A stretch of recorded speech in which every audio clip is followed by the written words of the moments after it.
LIC முதலீடு மற்றும் காப்பீடு தொடர்பான அனைத்து சந்தேகம் மற்றும் விவரங்களுக்கு 8973775326 எண்ணை அணுகவும்.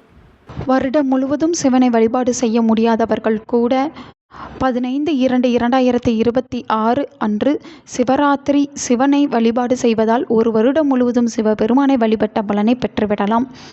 எனவே இத்தகைய சிறப்பு வாய்ந்த சிவராத்திரியை யாரும் தவறவிடாதீர்கள்.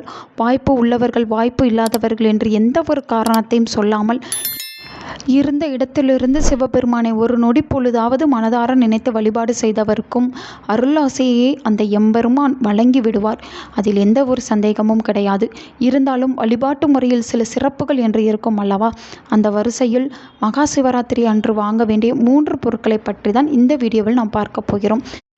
சிவராத்திரி என்றாலே அது சிவனுக்கு உரியது.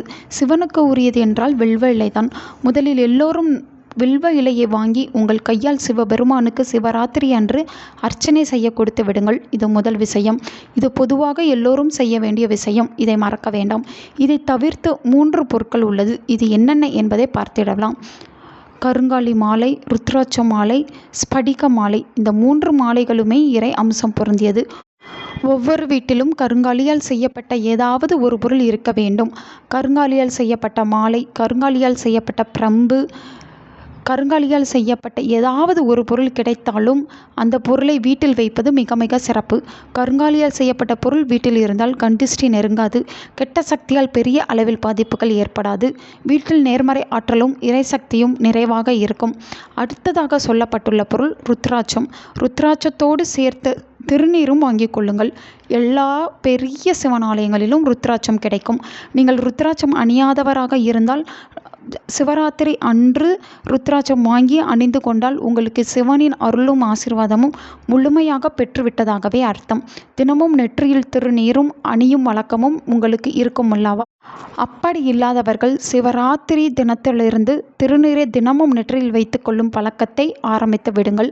அந்த சிவனின் ஆசீர்வாதம் பரிபூரணமாக பெற்ற மனிதராக நீங்கள் மாறிவிடுவீர்கள். அடுத்ததாக சொல்லப்படுவது ஸ்படிக மாலை. மனதை அமைதிப்படுத்தவும் உடலை குளிர்ச்சியாக்கவும் இந்த ஸ்படிக மாலை ரொம்ப ரொம்ப பயனுள்ளதாக இருக்கும். அதே சமயம் ஸ்படிக மாலை கையில் வைத்துக்கொண்டு நீங்கள் எந்த மந்திர ஜபத்தை உச்சரித்தாலும் அந்த மந்திரம் உடனே சித்தியாகும் என்பது நம்பிக்கை. மேலே சொல்லப்பட்டுள்ள எல்லா பொருட்களும் பெரும்பாலும் எல்லா சிவன் ஆலயங்களிலும் கிடைக்கும். அங்கேயே ஒன்று வாங்குவது மிக மிக சிறப்பு. வெளியில் வாங்கினால் அந்த பொருட்கள் ஒரிஜினலா அல்லது போலியா என்பதை பரிசோதித்து வாங்கி கொள்ளுங்கள். இப்படிப்பட்ட சக்தி வாய்ந்த பொருட்களை போலியாக போடுவதன் மூலம் நமக்கு பெரியதாக பலன் கிடைக்காது. ஆகவே நல்ல பொருட்களை சிவன் ஆலயங்களில் சென்றே வாங்குவது மிகவும் சிறப்பாக கருதப்படுகிறது. வாய்ப்பு உள்ளவர்கள் எம்பெருமானின் அருள் ஆசியுடன் மேற்கண்ட 3 பொருட்களில் ஏதாவது ஒன்றையாவது வீட்டில் வைத்துக் கொள்ளுங்கள். நல்லதே நடக்கும்.